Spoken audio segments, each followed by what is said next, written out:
Welcome to another episode of Spiritually Powered Horsemanship, where Cindy and Laura, two very different women from two very different backgrounds, share how they are alchemizing hearts and horses for a deeper connection with life. One of our deepest intentions on this podcast is to keep it real, because in our horsemanship journeys, there's no black and white. Nothing is for sure, and anything can change at a given moment. So in that, we're always going to share with you our intention for an episode, but Cindy and I are pretty good at calling each other forward and exploring something out of left field when we see that that person needs that support. And we're going to take you along on that journey. So if it happens and we take a right turn and end up somewhere else, we trust that it was meant to be. As you listen to this episode, if you're finding yourself having an aha, a new awareness, or just really enjoying the conversation, please leave us a 5-star review on wherever you're listening to us. This is the best thing that you can do to help us get this podcast into the ears of more passionate horse people. Hello, everybody, and welcome to our very first episode of Spiritually Empowered Horsemanship. In this episode, we are going to help you discover the magic of spiritually empowered horsemanship. We are going to share the who, what, and why of what all of this is and why you're going to want to tune in and listen. We are two women from two different generations, two vastly different backgrounds in the horse world, who have come together because we have realized that horses have cracked us both wide open in ways that we never could have imagined. And we both surrendered to that cracking open and are surrendering more deeply to it every day. And that is what we're going to share with you guys over the course of all of our episodes. So my name is Laura. I reside in the hills outside of Sacramento with my wonderful rescue red mare, and we go against all of the stereotypes loudly and proudly. And now I'm going to introduce you to Cindy. Hello, everybody, and thank you, Laura. I'm super excited to be doing this together. I have had horses all of my life, and I reside currently in the Carson Valley of Nevada, which is just on the other side of the Sierra Mountains from Lake Tahoe. I have, amongst those who share the ranch with me, are my 12 horses. Yes, I said 12. I have the dozen, and the majority of them are Mustangs. And Mustangs have changed my life. Like Laura said, they have cracked me wide open to the possibilities. And I'm super excited to come together, this amazing woman, and share some really fun stuff about horses. And what are we doing on this podcast? This podcast is for passionate horse people, not just any people. Of course, if you don't have a horse, you could still listen because by the time you're done, you're going to want one. But we are talking to those who are passionate about horses and they know that there's more to the experiences we can have with horses than what we see in the normal environment of training and doing and treating. And we are here to help expand your awareness and your curiosity and your imagination.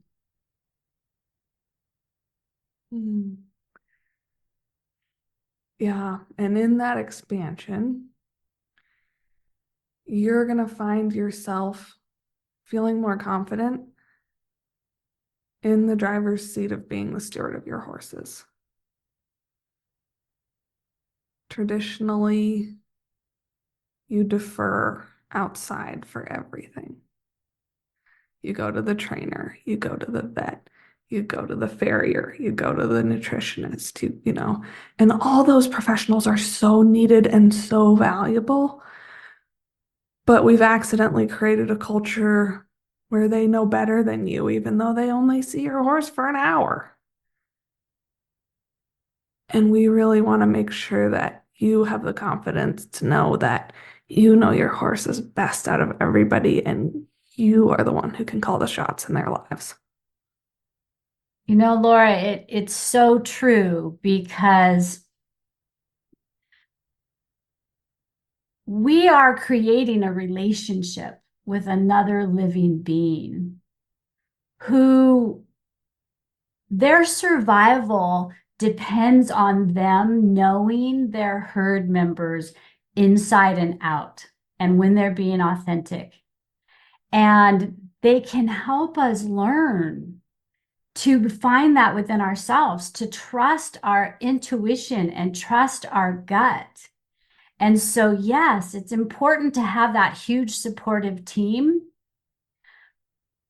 but it's even more important than that. And we're going to help you discover that more and more through our podcast. You and your horse, when you come together in the way that's possible, the two of you will know what's right in every given moment. And we're going to teach you how to learn how to tap and tune in to both your wisdom and your horses.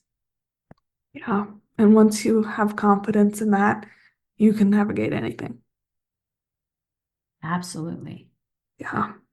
Yeah.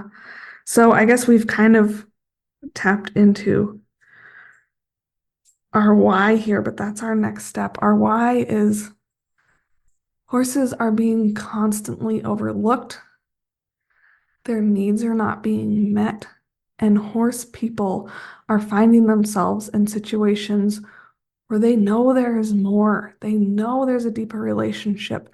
They know they can do better by their horse, but they don't know where to get that information. They're scared to quote unquote experiment on their horse because what if you make a mistake? And they just feel stuck and like, I want more. I want it to be better. And I don't know how to make that happen. And our why is for you to have this deeper connection, have this deeper intuition, and be able to use it to actually create the relationship, the environment, the life with your horse that you really want. Because when we do that, we are healthier and horses are healthier and everyone is better off. Laura, I think part of our why is with this being our first podcast and people are being introduced to the spiritually empowered horsemanship, um, the alchemizing of hearts and horses to create a deeper connection in our lives. I think it's of value for us to share with them a little bit about where we came from. Mm. Like, I got my first horse when I was 11 years old, and it was something to keep me distracted while the rest of the family was out doing, working for the summer and whatnot. And I was extremely abused. And the horse that I got was a little pony named Skagit, and he taught me so much, so much. I spent more time on the ground spitting out dirt the first month than I did on his back. And he taught me about, determination and courage and the willingness to get up and keep trying. But he also taught me about unconditional love. Mm. And he taught me when I needed to check back in with my body and stop being such a brat. Mm. I mean, he was my teacher, my best friend, my confidant, my rock. Um, and over the years, I have seen so many horses being completely misunderstood and being made to do things when if if people could just open their hearts up and see the living being, they would have a horse that would do anything with them. Yeah. And I remember growing up and watching the girls at the barn having to do their shows and having to do all these things that didn't seem like fun, you know? And I was just there cleaning out my stall and jumping on my horse, and I was in the foothills all day long. And that's never changed. They've always been my rock. They've been my peace of mind. They've been my safety and my getaway. And so that's part of the why that we've come together. That's part of it for me, is that now that I teach women horsemanship, um, it's about helping people see this magnificent living being that's willing to connect. Yeah. Yeah. And that connection is everything. Yeah. And we have to be brave enough to open our hearts to it. And that can be scary and feel hard. I think a lot of people were, do my horse even like me? And then if I open my heart to that, what if I open my heart fully to my horse and they don't like me? And this is bringing me directly on my horsemanship journey because I started with the worst first horse that you could ever choose for someone. And it was one of the most rewarding experiences of my life.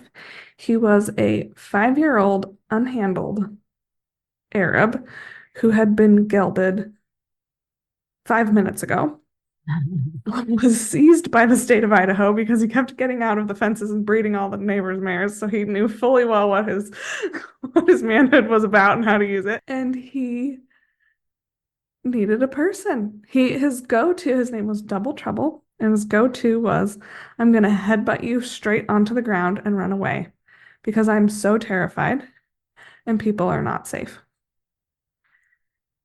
And I don't know why I chose. Oh, okay, so my friend had worked with him a couple times. And for some reason, decided at this rescue that we're volunteering at that this would be the good horse for me to work at with, even though they were like perfectly well-trained horses at this rescue that I could have learned. That's not how it went. And so I quickly realized that I had to get right with me because I would get very scared and he would get very scared and things would go to hell in a handbasket. And I really looked at it. And that's kind of where I think my natural just connection with animals has really helped me is I wasn't looking at him as a bad horse. Like traditional horsemanship would have told me to stay as far away from that horse as possible and never go near him. Or Tradition break his spirit. or break his spirit. That's what traditional horsemanship would have said. But I had rescue dogs and cats, and like we look at them and we say, "Why are you feeling that way? And how can we help you?" That's what I did with him, and I realized you have no reason to trust a human. Why would I expect that of you? And my only goal with him to start out was, I am going to get you to walk down the driveway feeling confident that I'm going to keep you safe while we walk down the driveway. Because there's a pretty cool horse in here. And no potential adopter is ever going to see past the headbutting if we can't get over that. So I walked with my arm straight out. I didn't know what I was doing at the time, but what I was doing was breathing deeply and regulating my nervous system and giving him something to attune to. And before you knew it, this horse fell wildly in love with me. And I fell wildly in love with him. And it was so easy. And the story will unfold as we share in more episodes, but I tragically lost him to colic and led me to my mare that I have now, who hated me for the first 2 years of our relationship. And learning to open my heart to a horse that wasn't receiving it was a completely different ballgame than to DT, who just saw it and it was easy. And Cindy was a huge catalyst in helping me figure that out. But I can tell you that that fear, does my horse like me, is real.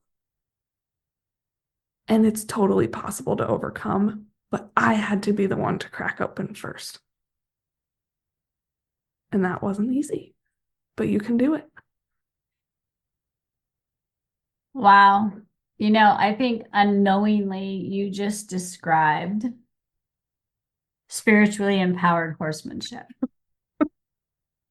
Because with that first horse, traditional approaches would not have gotten you anywhere, much like gentling a wild Mustang. And we're going to get into all these juicy topics. But the approach that you took, Laura, was being vulnerable and opening your heart and looking beyond the surface. You know, that saying, you can't judge a book by its cover. And then he taught you so much. And then here comes MJ. And she's like, oh, you think you're all that in a cup of tea? Yes, I don't think so. Let's knock you down a notch or two, young lady. And so, in what you had to do then was you had to be willing to be the one to stand still and be vulnerable and keep showing up with an open heart so that she could feel you, because you know horses can read as like books, and that's why they're so powerful for our spiritual journey. And I just want to kind of touch here for a moment. Spiritual and religion, they're two different things. We're not talking about a religion. We're talking about the spiritual essence of who we are. Yeah. That makes me uniquely different than you, and MJ uniquely different than Handsome Harry, who you'll all learn about. That's another episode. But I love that you so organically described what spiritually empowered horsemanship is. It's a different approach. It's from the inside out. Yeah. It's about authentically showing up, willing to be vulnerable, but not scared, even though you're going to have moments of being scared, and being willing to nurture the relationship with the horse that shows up in front of you on any given day. Yeah. And recognizing that not every day we're going to be on. And on those days that we're not feeling empowered or like leadership or, you know, in tune with our heart, can we still connect with our horse and just be and not have to do on that day? Yeah. That undemanding time. I have this just a real quick side note here. We're talking about how are we going to expand your guys' awareness of the topic of spiritually empowered horsemanship. There's a lot of different words being put in front of horsemanship. Horsemanship is knowing all about horses, not just riding, not just carrying, not just equitation. It is about knowing the horse from the inside out and how to engage with them in a way that is safe and sound and healthy for everybody. And so we've chosen spiritually empowered, which means being in your body,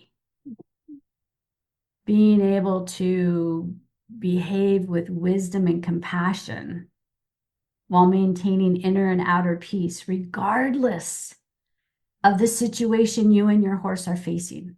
Yeah.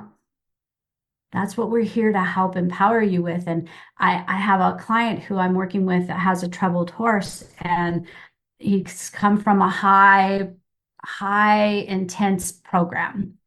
And now he's not. And he's very troubled and being labeled. He's actually even kind of becoming dangerous. And so the other day, I just hung out with him. Like, I'm not going to touch you. I have no demands of you. Can I just be with you? And I watched this horse transform before my eyes. So hopefully we can help people understand that it's not always about doing, doing, doing. Yeah, that's huge. Because look at horses. I mean, we all love this scene, right? We're driving down the country road. Out here, we have wild Mustangs, so we'll see wild, but we're driving down the country road and we come to this beautiful green pasture. And there's a bunch of horses out there, just heads down and grazing, and some are laying in the sun, and some are grooming each other. And does it not warm all of our hearts? Yes. Yes. It's the beautiful picture of being, Yeah. just being with one another. They're not on their cell phones. No, They're not on their computers. you're not worried about what they have on their to-do list or what's going to happen tomorrow. No, no. They hear a noise, they all look. Oh, nothing. Yeah. Resume. Back to being. Yeah. Yeah, and we're going to challenge you guys to be, and you're going to find out it's hard. But we're also going to teach you some really cool ways Yeah. to make it easier to just be. Yeah, absolutely. And that's where your horses are going to pay attention to you in a way that you have never experienced. And if you're at a boarding facility, Maybe also to people. there's going to be people paying attention to you in ways they've never done before. But we don't care, right? Because it's all about the horse. At the end of the day, I care what my horse has to say. Yes. And I am at a boarding facility, guys. I'm not preaching this from my backyard. And Cindy regularly goes and teaches and chairs at a boarding facility that's much fancier. And I'm at a wonderful backyard boarding facility. Cindy goes into the hoity-toity world. And there's a lot there. And those people, if you're in the hoity-toity world and this is resonating with you, welcome. We're so excited that you're here and that you've made it this far to listen. I can tell you that I am the weird girl at my barn, but nobody questions it because they see what I have with my horse and they all want it. Yeah. Yeah.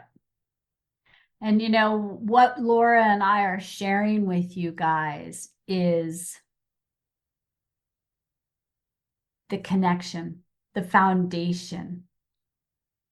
Every successful experience or goal that involves two or more people or two or more beings is only as successful as the relationship between the individuals.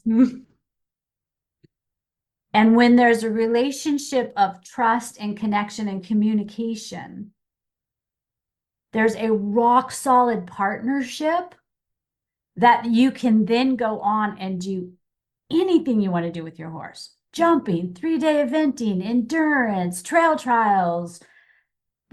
Should I dare say, Laura? Just trail riding. Yes. That's another episode. That's another episode. That's an episode in itself. But we welcome you all because we are all about that. Spiritually empowered horsemanship is about that solid foundation. Build it on sand or build it on solid ground. Yeah. Yeah. And I think, we can go into picking apart each individual industry and all of its issues, but really, if everybody did this work first, They would know immediately what was right and what was wrong within their sport. And they would be bravely making the changes that need to be made because they would see it and do it out of love for their animal. Yes. There's a video circling around Facebook right now that I actually shared because it encouraged me. I saved it for those days that I feel like the horse industry is never going to change. I'm going to watch this video because it's of a high level jumper competing with just a neck rope. Yeah. No bridle, no nothing, just a neck rope, just a relationship and a partnership. And they were phenomenal. And it just is so beautiful to see that there are people in all walks of the horse industry that are realizing that horses deserve to be seen and have a voice and a choice. And if they're given that, they're gonna it's gonna be a relationship unlike any other, wouldn't you say, Laura? Oh my gosh, they're gonna give you the world. They're Yeah. also gonna give you challenges and make you learn. Yes. Yes. And you have to be willing to go there. But if you are, they're gonna give you the world. So tell us, Laura, real quick, and then I know you're gonna put me on the spot too. Uh, where are you in your horsemanship journey? Okay. That's a complicated question. I am navigating the horse care side more than I ever have and more than I ever thought I would. I should have written down my dates before we started this, but I'm going to try. Oh boy. I think it was 21, spring of 21. Well, okay. No, I need to bring you back to the beginning of MJ. I adopted MJ knowing she was probably going to be a light riding horse. She had suffered a stifle injury, what we thought was a stifle injury, while I was working with DT at the rescue. So MJ actually led me to DT, who led me back to MJ, which is wild as hell. But MJ needed to be hand walked. Her leg from the supposed stifle injury was as big around as me. Wow. And I turned to the owner of the rescue and I said, "Why haven't you put that horse down?" And he turned back to me and said, "Look at her. Does that look like she wants to be put down to you? Like she's tearing the gosh dang walls of this barn down." She does not want to be put down. She wants to go outside. And she's going to have to get over that. And he was right. She did not want to be put down. Knowing what I know today, I actually think that she had a large trauma to her back that resulted in a huge hematoma down the leg. We had a holistic veterinarian at the rescue, and so we didn't ever have any like official diagnosis on this, but they treated her. She got better. She led me to DT because I was going to walk her. I knew how to put a halter on a horse, and that was about it. But as I was bringing her out of the barn, she was so excited, and I picked up on that explosive energy, and I went, "Oh no. As soon as I clear her out of the barn, she's gonna rear." And that's the worst thing she could possibly do on this leg. And so I just forced her back into the barn. And then we walked up and down the barn aisle instead of going outside because I knew she couldn't rear. And the owner of the rescue was watching from afar because that's how he does it with his volunteers. And it's just astounding how he trusts people with these wild horses. And he saw that intuitive thing happen with me, and he came down and he said, "You're going to learn how to start colts because that's the kind of mind that we need." And that led me to DT. And then DT passed and led me to MJ. So I knew that MJ had a significant trauma to her body, and I adopted her knowing she might be a light riding horse, and I was fine with that. I brought her to California where I lived. She was very out of shape, but the more we got her into shape, the sounder she got. And we had 2.5 killer years of eating up the trails with no issue. And then she was living on a pretty steep 5-acre pasture. And one day she came in limping a little bit. And I watched it for a while. My vet was out. My vet said, I'm really surprised you noticed that. And it wasn't an energetic, it wasn't, it's not that I know how to look at a horse. And really, now I do, but at the time I didn't know how to look at a horse and really tell you exactly where lameness was stemming from and why. I could just feel that she was uncomfortable, and I traced it to the spot. And my vet was like, I can't believe you noticed anything was wrong. But we rested her. We did an x-ray. There was an artifact in the tendon on the x-ray. It was a maybe this is something, maybe this is nothing. Regardless, we would prescribe rest for 60 days. So let's just go ahead and do that. We did that. MJ went sound. Another year of trail riding, doing whatever we wanted, no problem. Exactly a year later. Same thing. Came in off the pasture, a little lamer this time. Okay. I'm not messing with this. We're going in for the ultrasound. We're getting the full diagnostics. At that time, she had tearing in, if you're not familiar with hind limb anatomy, there's no muscles below the hock. There's two tendons that are keeping everything together down there. And she had tearing in both of them with some significant calcification in the deep digital, which was that artifact that we'd seen a year ago. So the vet very coldly turned to me and said, you need to retire this horse and get a different one. If he knew anything about me, anything about our journey, he would have known how horrible that was to say to somebody. So I'm bawling. My horse, who holds me accountable in uncomfortable ways, starts biting me because she's like, you need to be asking questions right now and figuring out how to manage this, not losing your head. So that really kickstarted our rehab journey. And we rehabbed in a small area for a year. We found a vet who is on board to preserve her quality of life. That was my thing. I'm not going to stop riding this horse and put her in a stall. I'll shoot her right now before I do that. And I meant that deep in my bones, and I know that's what she wanted. Now, we were willing to do 6 to 8 months of stall rest, and we didn't. It wasn't stall rest. It was a large paddock, but we did that, and it worked. But then we found out that that calcification was going to constantly cause issues. So we had surgery in September of last year. After finding a very good vet team who is on board with giving her quality of life while preserving her. And now we've been rehabbing from surgery ever since.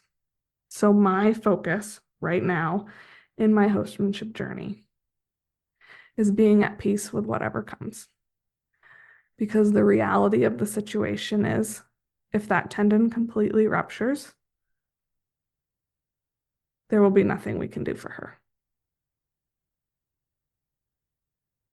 And she doesn't want to go stand in a pasture by herself. She doesn't want to stop going out and doing things. She's okay with that risk. And because I have the intuitive connection, I know that. Makes me sick to my stomach. But she's okay with that risk. And then also diving into every single thing I can do, every study I can read, every energetic practice I can do. We do acupressure, we do body work, we do Celeste Ladara's balance through movement method. We're exploring biomechanics, like how can I make the rest of her body function optimally at all times so that we're not having compensations that cause this leg. The other thing that is happening right now for me is I'm 30 weeks pregnant. So there's no reason for MJ or I to be riding because we don't need to stack those risks. So we're doing it all from the ground right now. And my goal is to get to about July, and we're sitting here in March, and be able to ride her and see where that takes us and really ask her, do you want to be ridden? Are you happy? Right now, we're hiking the trails, which is the best way you can prepare your body to give birth. So why not? And she loves that. And so I'm going to be sitting with the question of, do I have a hiking partner instead of a riding partner? And is that what's best for her? But yeah, you're going to hear a lot about the biomechanics in the horse care from me because that's where we are. And that's our story. It's an amazing one as well. What about you, Cindy? What's alive in your horse world? Oh my goodness. Right now I have currently in my lineup, I have 4 Mustangs, varying ages, that are all green. And for those of you who aren't familiar with what I mean by green, is they have a horse is considered green until they've had 300 hours under the saddle. So none of these are even really close to that. In 2021, I lost my beloved trusty steed, best horse I've ever had, and was plunged into these 4. They all have varying personalities and varying opinions. And what they're calling on me to do is to really pay attention to the relationship that I'm building with each one. There's a standard of I've been devoted to my horsemanship journey, becoming the best horsewoman I could ever be since 2020. And so I started gentling wild Mustangs in 2011. So I've really immersed myself in how to introduce these guys to life with humans in a way that, Ooh, I want to interrupt you. uh-huh, You did it for 9 years without immersing yourself into being the best horsewoman you could be. 9 years. 2011 to 2020, right? Yeah. Talk Yeah. about what's different. What's different between those two? That Your approach in 2011 versus your approach today. is, I have spent a tremendous amount of time healing me and with my relationship with me, and learning about where my triggers are and where my fears and lack of confidence. I also, from 2017 to 2020, had 3 very serious accidents with my beloved RC that we'll get into on another podcast, that sent me on that journey of really finding out who I am from the inside out. And so what's really something that's in the forefront is the relationship we have with horses. I'm seeing it in all of the people I work with, and I'm mostly seeing it firsthand with the 4 that I'm working with, because there are a standard of things that we do to help start horses from the ground, and the halter, how to engage with humans, putting this, up to the saddle, up to riding. There's a standard of techniques and tools and skills, but none of that matters if you don't put the relationship first, and you don't give your horse that opportunity to be seen and to be heard, and to let them have a choice and a voice. Because when you do, they communicate so clearly with you when they're struggling, when they've got it, when they need help, when they're afraid. I mean, they say so much to you. So right now, where I am at is really learning that none of them are like RC. And that they all are amazing in their own ways. And they're going to show up and give me what I'm willing to show up and give them. It has to start with us, especially since we're striving to be the leader. Horses need leadership. And if we're not going to be that leader, then they're going to step up and be the leader, whether they're capable or not. And so I want to be an inclusive leader. I want my horse to be a partner. So when I get out on the trail and I get into a situation that I don't have the answer to, I know I can turn to my horse and say, what do you got? And they're like, Yes. don't worry, I got it, because we've been nurturing the relationship and the partnership. So for me right now, it's very, very deep dive immersion into the relationship with each and every one of them. And boy, they're really making me dive deep into how I feel about each one, because I miss RC. Yeah. I miss him. I didn't want to lose him. And it's so hard for us not to compare. So I have to check in with that. And then I have to see their strengths and their weaknesses. And the only way I can do that is to be present with them. And like you said, see the horse. Yeah. And really highlight for a minute your four different personalities because they're wildly different and you have to show up differently for each one of them.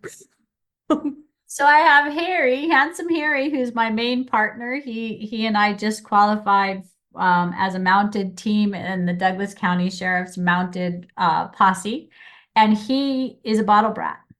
And so he was raised by humans, pulled off the range when he was 5 days old, and he has so much confidence and so much charisma. And he's the jokester. He's the class clown. And he lives in the present moment with a little bit of ADD. So you just never know what you're going to get with Harry. And he demands that you be a leader because he was raised by humans. So he kind of looks at humans as playmates. And then we have Perone, who was born on our place in Truckee. He's 9 years old. I haven't done much with him because he's got sticky stifles, which his knees lock on both back legs, the knees lock. So he's not stable for the riding that I do. So I kind of he's been a pasture pet with his mom, but he so badly wants to do something that I'm starting to work with him, and everything's new. Take him away from mama and he gets super worried. And when he gets worried, he wants to go fast, but he wants to do a job. And then there's Katniss, who's a little Mustang that was pulled off the range with her mom when she was 4 months old and injured in the trailer. So she's got fused vertebrae in her neck, so she can't bend her neck fully, which puts some limitations on her, but she can still be started. And she's just rock solid. Mm. She reminds me of a Native American woman. Mm. Very wise, very present, very quiet, but isn't missing a thing. Yeah.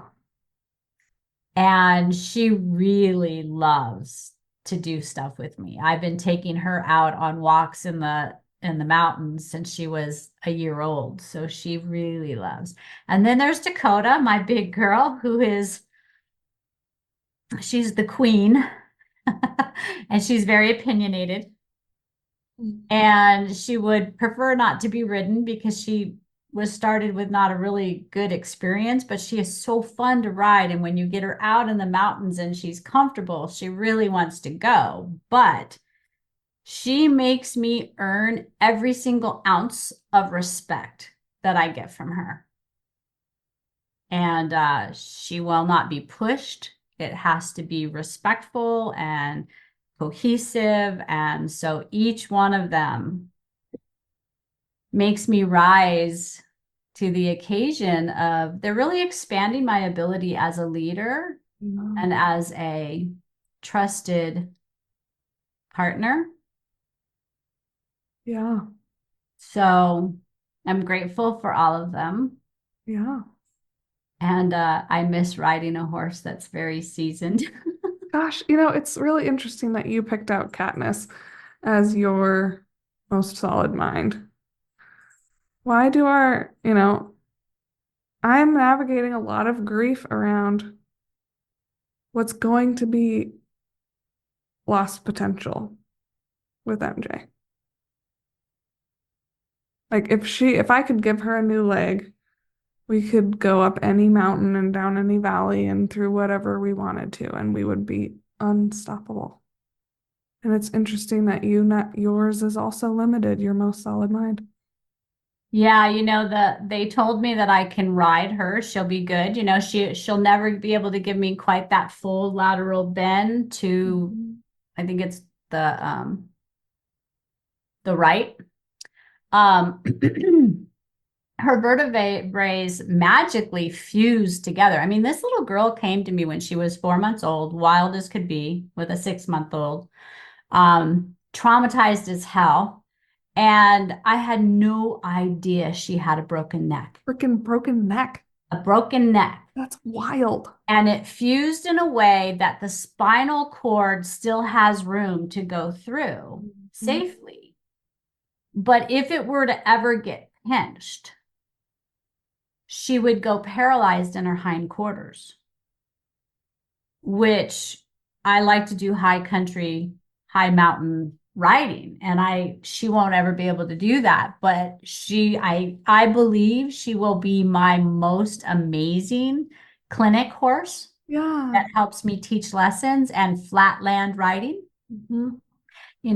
We could go on to do like trail obstacles, Yeah. because she's just that solid. So I hear you talking, I totally relate to that grieving, like for what could have been. But part of our spiritually empowered journey is realizing that it's no mistake that the horses that come into our lives are here for us to enrich their lives and for them to enrich our lives. Yeah. Just like the relationships we have. They change and evolve. And if we're committed to the relationship, we evolve with them. Yeah. Yeah. Yeah. We're so excited to be here and sharing. We're going to share so much with you guys. And a lot of it's going to be through storytelling like this, Yeah. how we have learned what we've learned, the good, the bad, and the ugly. Yeah. We're going to try to strike that balance of, you know, we're really committed to continuing our journey and who the hell knows where that's going to go, but we're going to share it. So we're going to really strike that balance of sharing stories that have happened and sharing the journeys as they unfold because they are equally as powerful and valuable for us to explore with you guys. And we know a lot, and we also know there's a lot we don't know. So much more. So we are teachers, and we are equally students of the horse. All the time. Yeah. Yeah. And I think something that we drilled into when we were planning out what we wanted this to look like and I want to bring forward is everything we learn, we bring to the horse. And Cindy has the unique privilege of bringing it to 4 different horses. And if it doesn't work for you and your horse, that's okay. If doing it differently works for you and your horse, that's okay. Anything you hear on this podcast, anything you learn from anybody, bring it to your horse.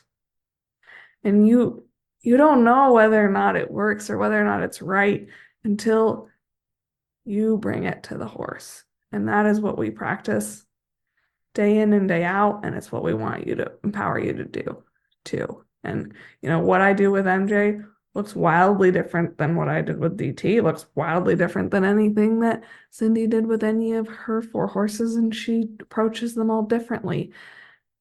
And that's what we want you to feel confident doing, is there's no A plus B equals C horsemanship system. No magic formula. Yes. Just a whole bunch of tools and a whole bunch of skills and wisdom and the willingness to meet each horse where they're at Yeah. and make everything that you learn your own. 100%. Yeah. Yeah. Your horse will love you for that. So thank you guys for tuning in to our first episode. Yes. Yes. And so, Laura, how often are we going to do this? Oh yeah. We are planning on the second and third Tuesdays of every month with a lot of flexibility built in because Actually, you and I, we both wrote down the same thing, and it's so wrong. Second and fourth Tuesday. you're right. That makes a heck of a lot more sense. I'm like, oh, yep, second and third. And I'm like, no. That's wrong. Yeah, second and fourth. Second and fourth Tuesdays with me about to have a baby and with Cindy having 12 Mustangs in her backyard and me having a special needs horse. Life's going to happen and we're going to put that first, but we are setting the intention of the second and fourth Tuesdays and we'll see you there most of the time. It's one of the golden rules of our horsemanship journey. Always have a plan, yet be willing to be flexible in any given moment. Perfect. Yep. And you'll be able to find this podcast on any major podcast platform. If you want to reach out to me or Laura, you can reach me on Facebook. I have a Facebook group called Unbridled Reflections. So you can hop on over there and request to join it. You can also find me under Cindy Hartzell on Facebook too. Feel free to reach out and connect. And Laura, how can we find you? Yeah, I am on Instagram for my horsemanship journey under the Homestead Witch. I'm trying to do a little bit better job of sharing the vulnerabilities of MJ and I's journey there. So you'll see a lot of stuff related to the podcast. You'll also see me doing this exact same work with my chickens and my dog and my cat, and sometimes my husband, depending on how we all, and I'm sure the baby as she comes. So that is where that happens. And if you try to connect with me on Facebook, you're going to see a bunch of business content. So Instagram is where the horse stuff lives. Yes. And Laura's got the Homestead Witch is there's a lot that goes into all of that as we share our podcast, you guys are going to get to know us both pretty well. And I love that we do all of this that we do with our horses in all of our relationships. Yeah. Because relationships are what makes the world go round. And it starts with ourselves and that little baby in there. Mm-hmm. And now with all of you guys. So thank you all so much for tuning in. Thank you for tuning in to this episode on our podcast. I want to remind you that we'll be here every second and fourth Tuesday of the month, following the golden rule. That's the plan, but we are always willing to be flexible. If you want to connect with either one of us, you can do so by finding me on Facebook, my Facebook group, Unbridled Reflections. And you can find Laura on Instagram. She's known as the Homestead Witch. The links to those contacts can be found in the show notes below. Don't forget, if you learned something new today, had an aha, or walked away with a valuable nugget of awareness, you can say thanks by leaving us a review on whatever platform you're listening on.